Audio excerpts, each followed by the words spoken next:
Next topic moving coil galvanometer. तर moving coil galvanometer म्हणजे काय हे आपण या लेक्चरमध्ये पाहणार.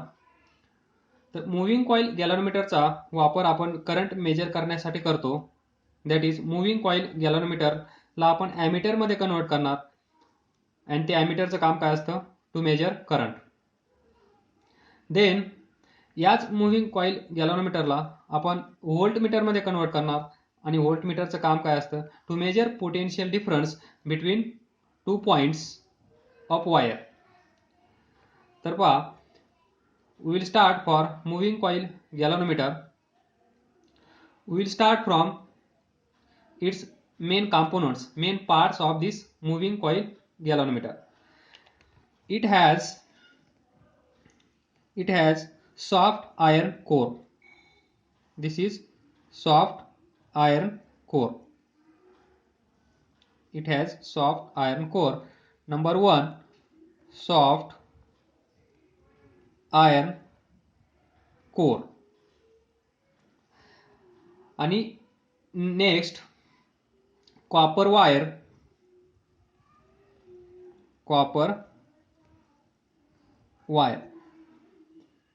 या कॉपर वायरवर इन्सुलेशन प्रोव्हाइड केलेलं असेल. That is copper wire is well insulated to avoid direct contact between this soft iron core and wire itself. ज्यावेळेस वायर आपण कुठल्या याच्यावर वाइंड करतो त्यावेळेस त्या दोघांमध्ये पण कॉन्टॅक्ट येण्याची शक्यता आहे.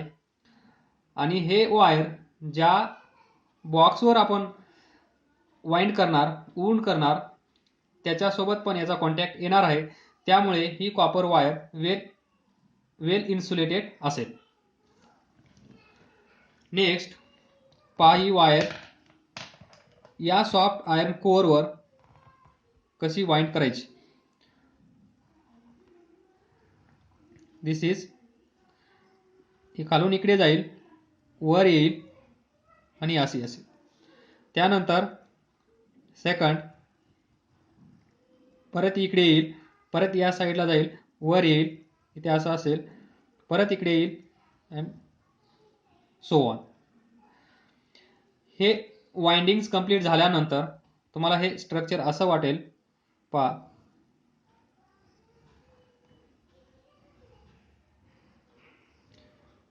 In short this is.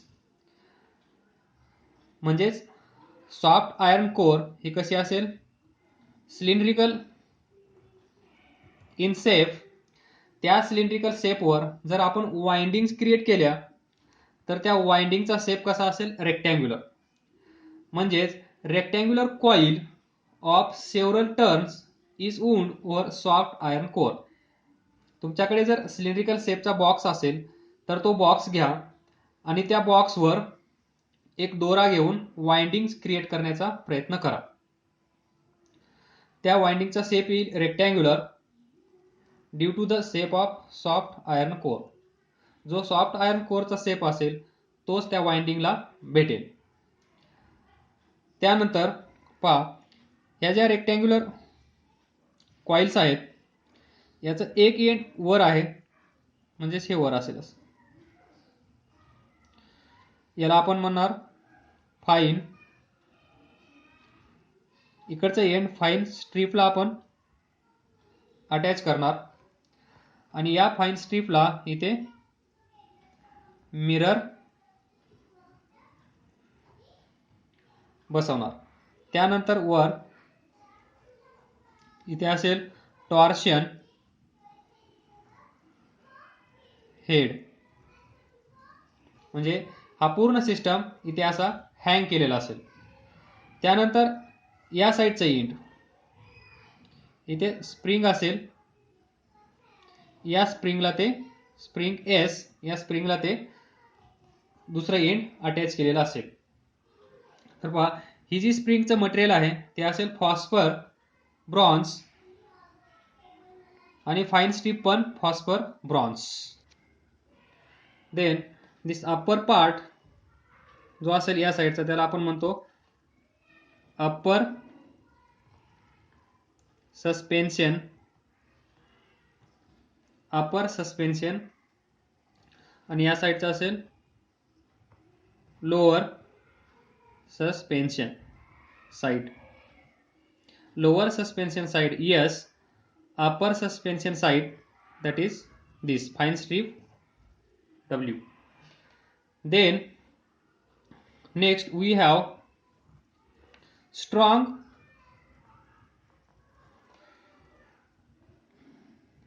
permanent magnets. आणि हे जे मॅग्नेट्स आहेत ते पहा इथे ड्रॉ करतो. ते असे असतील.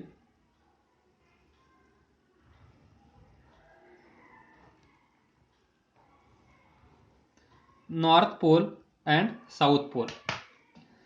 हा जो सिस्टम आहे हा सिस्टम नॉर्थ पोल आणि साऊथ पोल याच्यामध्ये ठेवायचा आहे. आणि हे जे नॉर्थ साऊथ पोलचे मॅग्नेट्स आहेत ते कसे आहेत, स्ट्रॉंग परमनंट मॅग्नेट्स. ते असतील हॉर्स शू टाईप, म्हणजेच असे.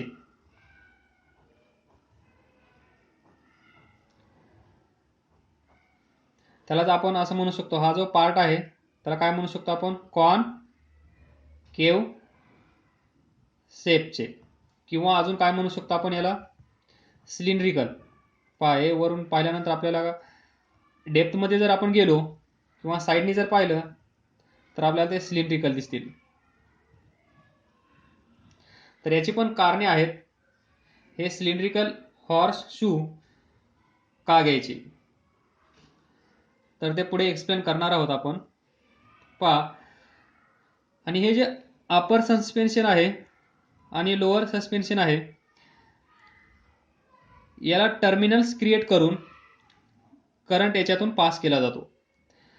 आणि ज्यावेळेस या कॉइलमधून करंट पास केला जाईल त्यावेळेस पहा, हे नॉर्थ पोल मॅग्नेटचं साऊथ पोल या मॅग्नेटचं तर काय होईल, मॅग्नेटिक लाइन्स और मॅग्नेटिक फील्ड तयार होईल.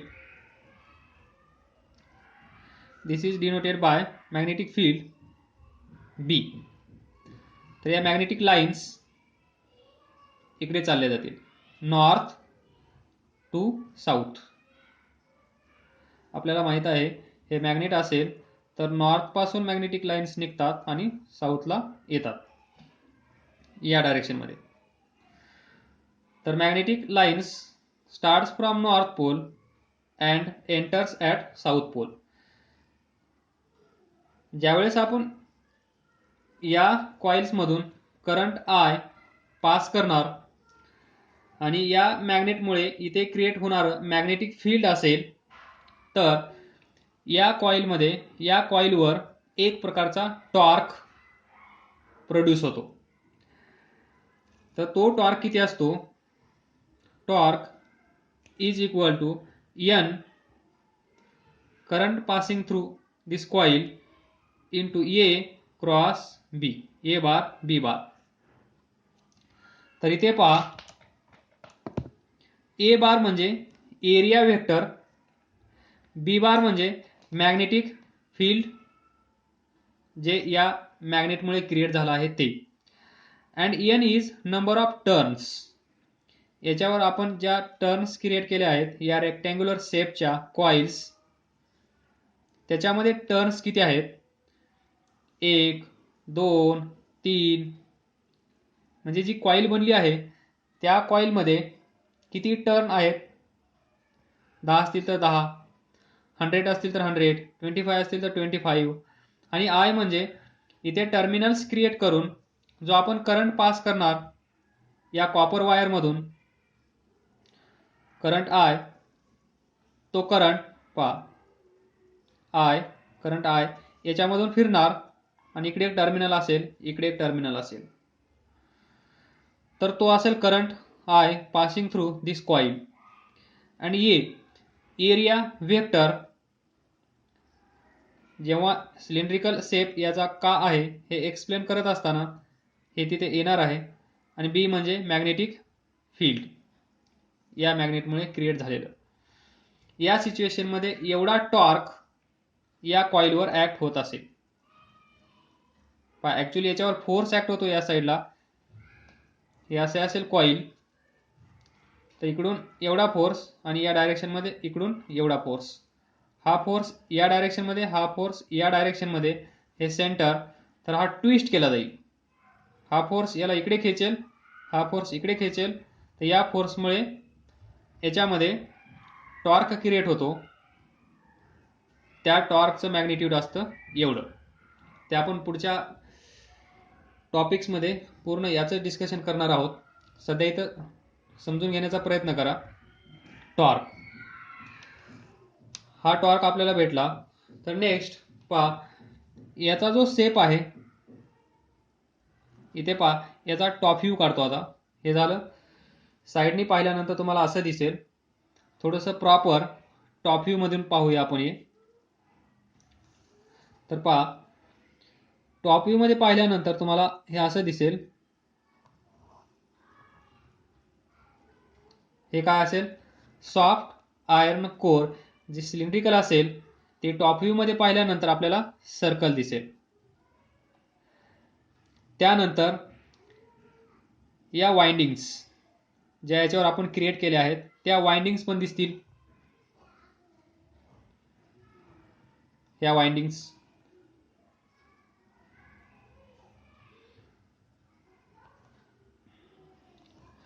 त्यानंतर अजून काय दिसेल, हे horse shoe strong permanent magnets जे कॉन्केव्ह शेपचे आहेत, त्याला जर आपण सिलेंड्रिकल शेप म्हणू शकतो, ते असे दिसतील.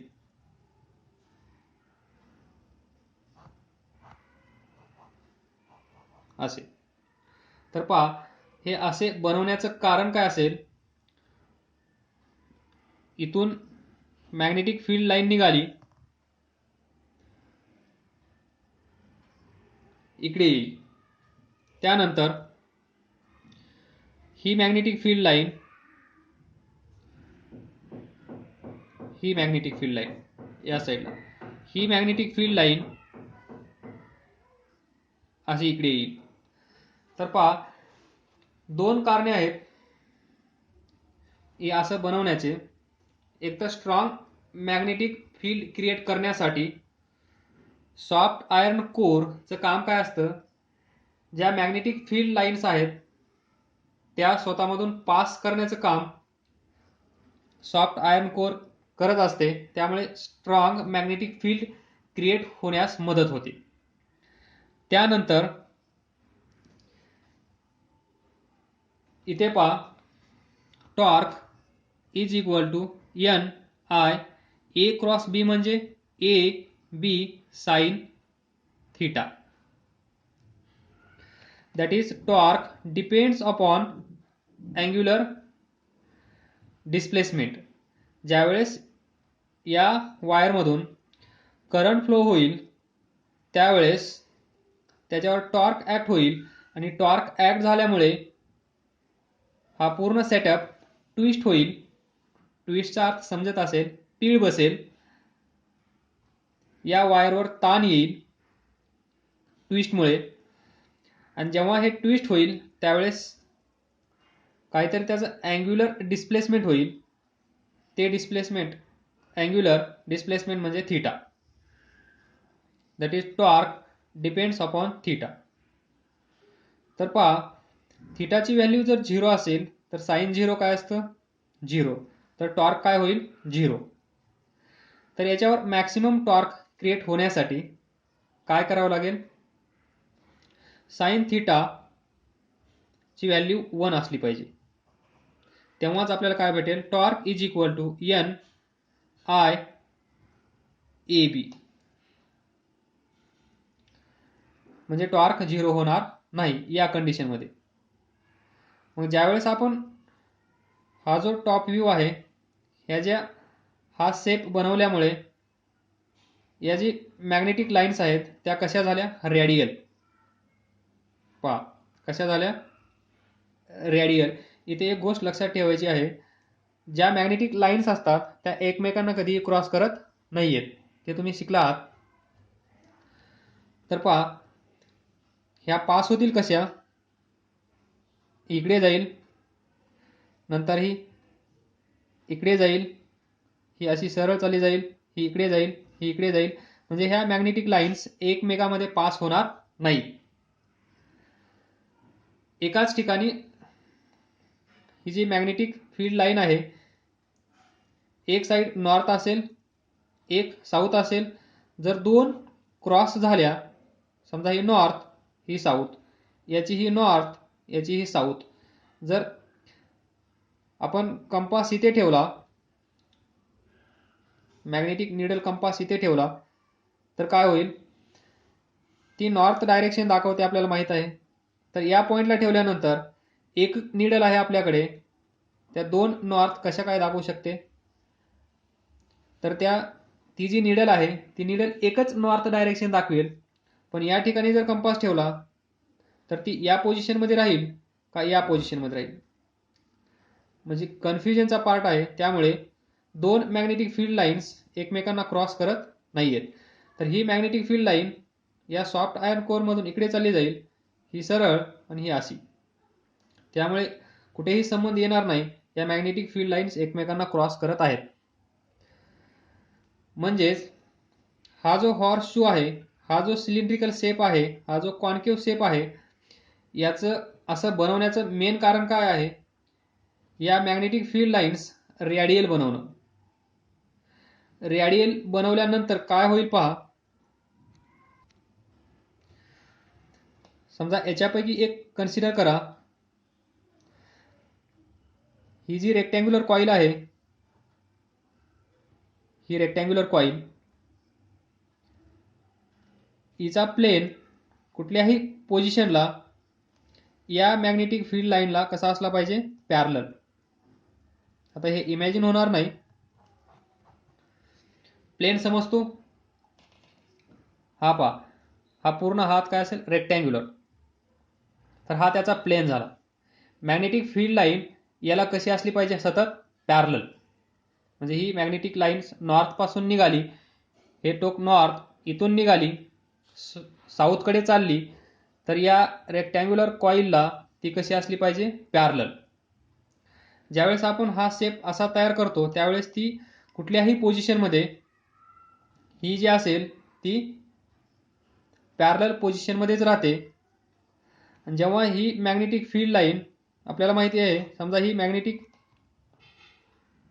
फील्डची डायरेक्शन आणि ही पॅरलल असेल, तर इथे असेल आपला हा रेक्टँग्युलर कॉईल, आणि या रेक्टँग्युलर कॉईलचा एरिया वेक्टर कसा असेल, त्याला परपेंडिक्युलर हा पेन या हाताला कसा आहे, परपेंडिक्युलर. म्हणजे हात म्हणजे काय, प्लेन ऑफ कॉईल, आणि या प्लेनचा एरिया वेक्टर कसा असेल, त्याला परपेंडिक्युलर. आणि हे असंच पेन खाली घेऊन जा, पहा इथे, म्हणजे हा पेन होता आपला, म्हणजेच एरिया वेक्टर. आणि ही मॅग्नेटिक फील्ड लाईन इकडे जात आहे, जी की या कॉईलला सतत पॅरलल असेल. आणि या दोघांमध्ये अँगल पहा कितीचा तयार झाला, ए इज परपेंडिक्युलर टू बी. म्हणजे ए एरिया वेक्टर, बी मॅग्नेटिक फील्ड, या दोघांमध्ये अँगल 90 डिग्री झाला. तर ए क्रॉस बी, थीटा काय असतो, angle between A and B. A B ला कसा आहे, perpendicular, that is 90 degree. So sine 90 काय असतो, साइन 91. म्हणजे साइन थीटाला रिमूव्ह करून त्याची व्हॅल्यू 1 आणण्यासाठी थोडक्यात हा शेप आपण रेडियल, हा शेप कॉन्केव्ह आणि सिलेंड्रिकल बनवला, to form radial magnetic field lines. Radial magnetic field lines, त्या सतत कशा असतील, parallel to plane of coil. ही जी रेक्टँग्युलर कॉईल आहे, या रेक्टँग्युलर कॉईलला ही मॅग्नेटिक फील्ड लाईन सतत पॅरलल असली पाहिजे. आणि ती पॅरलल कधी असते, जेव्हा हा मॅग्नेट जो आहे त्या मॅग्नेटचा शेप आपण असा बनवतो त्यावेळेस सर्व लाईन्स रेडियल बनतात. आणि रेडियल बनल्यानंतर त्या या कॉइलला पॅरलल राहतात कुठल्याही पोझिशनमध्ये. समजा ही रोटेट होऊन अशी तयार झाली तर यालाही पॅरलल असेल, अशी तयार झाली तर यालाही पॅरलल असेल. म्हणजे प्रत्येक वेळेस एरिया वेक्टर समजतो ना, हा रेक्टँग्युलर शेप आणि याचा हा एरिया वेक्टर. आणि इथून ही मॅग्नेटिक फील्ड लाईन इकडे जात आहे जी या कॉइलला पॅरलल आहे. मग या दोघांमध्ये अँगल किती असेल इथे 90 डिग्री. त्यामुळे ट्राय टू अंडरस्टँड.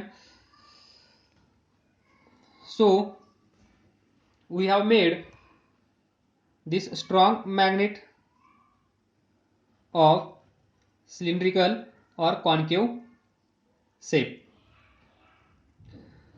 म्हणजे आपल्याला या कॉइलवर जो टॉर्क ऍक्ट होत आहे तो टॉर्क भेटला, त्याला इक्वेशन नंबर 1 म्हणा.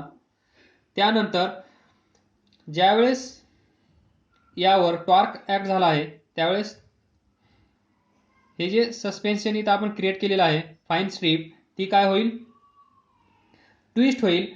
आणि ट्विस्ट झाल्यानंतर त्याच्यामध्ये रिस्टोरिंग टॉर्क क्रिएट होईल. पहा, दोरी घ्या, दोरीला असा पीळ मारा आणि पीळ मारल्यानंतर सोडून द्या, तर ती दोरी काय होईल, ओरिजिनल पोझिशनला येण्याचा प्रयत्न करेल. म्हणजे ज्यावेळेस ही रेक्टँग्युलर कॉइल त्या टॉर्कमुळे डिफ्लेक्ट झाली असेल आणि ती डिफ्लेक्ट झाल्यामुळे रोटेट झाल्यामुळे याच्यामध्ये ट्विस्ट, या वायरमध्ये ट्विस्ट क्रिएट झाला असेल आणि त्या ट्विस्टमुळे तो ट्विस्टच्या अपोजिट डायरेक्शनमध्ये रिस्टोरिंग टॉर्क क्रिएट होत असतो to get its original position. म्हणजे हे जे डिफ्लेक्शन होईल, हे जे रोटेशन होईल ते असेल ॲक्शन. तर ॲक्शनला रिॲक्शन असते, त्यानुसार रिस्टोरिंग टॉर्क याच्यावर ॲक्ट होत असेल. आणि तो रिस्टोरिंग टॉर्क कशावर डिपेंड करतो पहा, रिस्टोरिंग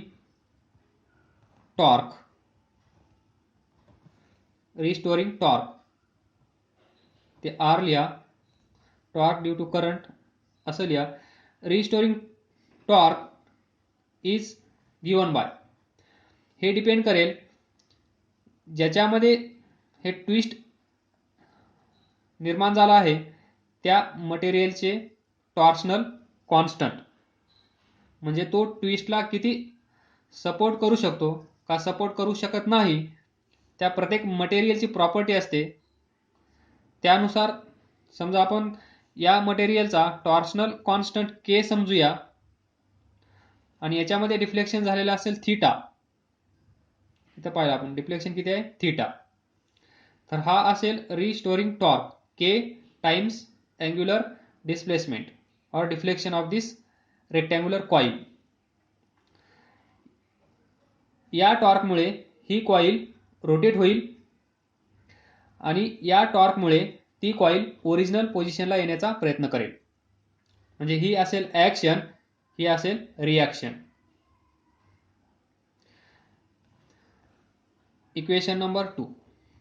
तर पहा, या दोघांचं मॅग्निट्यूड सेम असलं पाहिजे म्हणून आपण असं लिहू, N I A B is equal to K theta. त्यानंतर I is equal to K by N A B. हा एन ए बी या साईडला आला आणि हा इथला theta. This is the equation of moving coil galvanometer. पहा, current I is proportional to deflection theta. म्हणजे या कॉइल मधून पास जो आपण करंट करत आहोत तो करंट जर आपण वाढवला तर डिफ्लेक्शन काय होईल, वाढेल. That is I current passing through this rectangular coil is directly proportional to deflection of this coil, where K is torsional constant of this material, N number of turns, A area vector or area of coil, B magnetic field जे इथे create झाला आहे ते.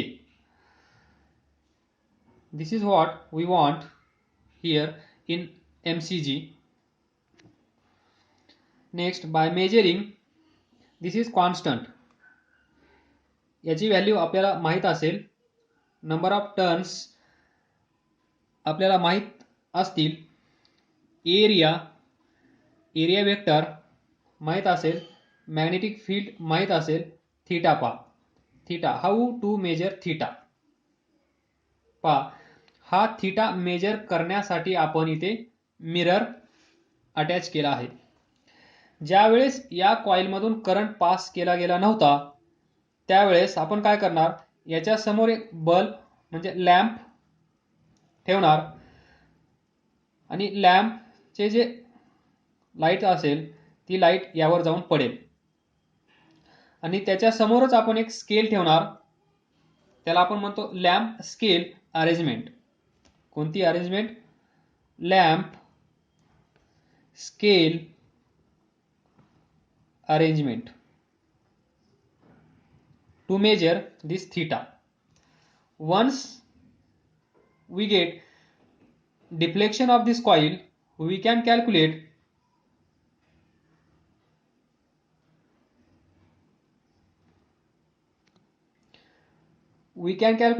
torsional or galvanometer constant. See here, ज्यावेळेस current नाहीये त्यावेळेस याच्यावर पडलेली लाईट ची डायरेक्शन असेल एक. इमॅजिन करा, समजा लाईट आहे याच्यावर, तिचं रिफ्लेक्शन इथं होत आहे. ज्यावेळेस ही कॉईल करंट पास केल्यानंतर डिफ्लेक्ट होईल. डिफ्लेक्ट झाल्यानंतर या मिररची पोझिशन चेंज होईल. जे रिफ्लेक्शन होतं लाईटचं अगोदर असं होतं ते समजा या साईडला ट्विस्ट झाल्यामुळे ते असं चाललं जाईल. म्हणजे ओरिजिनल पोझिशन ही, डिफ्लेक्शन झाल्यानंतर पोझिशन ही, तर या दोघांमध्ये काहीतरी अँग्युलर डिस्प्लेसमेंट होईल. जो अँगल असेल तो अँगल आपण मेजर करणार. त्याच्यासाठी आपण मिरर इथे यूज केला, लॅम्प स्केल अरेंजमेंट. मग या थीटाची व्हॅल्यू आपल्याला भेटेल.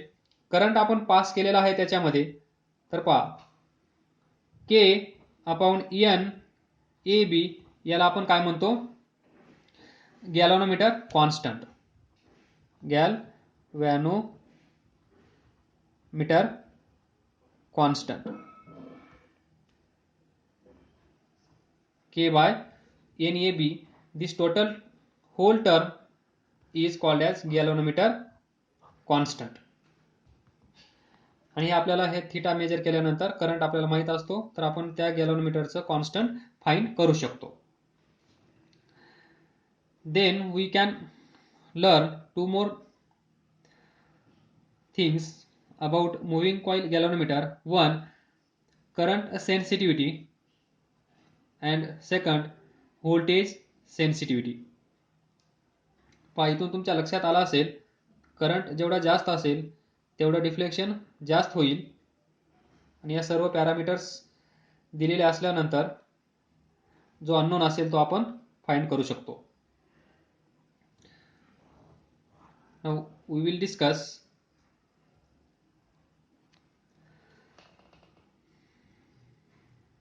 current sensitivity. Current sensitivity of MCG is theta by I, ratio of deflection to the current passing through coil. या दोघांचा रेशिओ म्हणजेच current sensitivity. Then voltage sensitivity. तर हा काय असेल, deflection divided by voltage. This ratio gives us voltage sensitivity. आणि आपण current इथून फाइंड करू शकतो. डिफ्लेक्शन माहीत असेल, आपल्याला करंट सेन्सिटिव्हिटी भेटेल. तर पहा, आपण डिस्कस करूया. We know that current is equal to K by N A B into deflection. तर पहा, what is current sensitivity? This is given by theta by I. From this equation,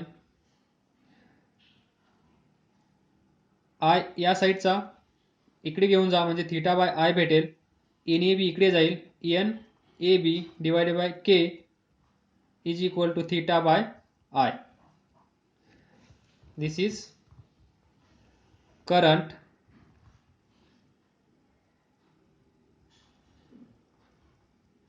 sensitivity. Current sensitivity म्हणजे काय पहा.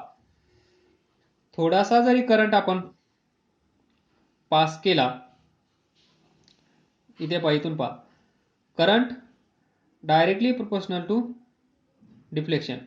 म्हणजे थोडाही current आपण त्याच्यामध्ये जर पास केला तर लगेच डिफ्लेक्शन होईल. म्हणजे स्मॉल करंट जरी आपण प्रोव्हाइड केला तरी काय होईल, लार्ज डिफ्लेक्शन आपल्याला भेटेल. अजून काय डिस्कस करू शकतो. जर करंट सेन्सिटिव्हिटी म्हणजे थोडासा करंट पास केला, फायदा कसा आहे, न्यूमरेटर डिनॉमिनेटर.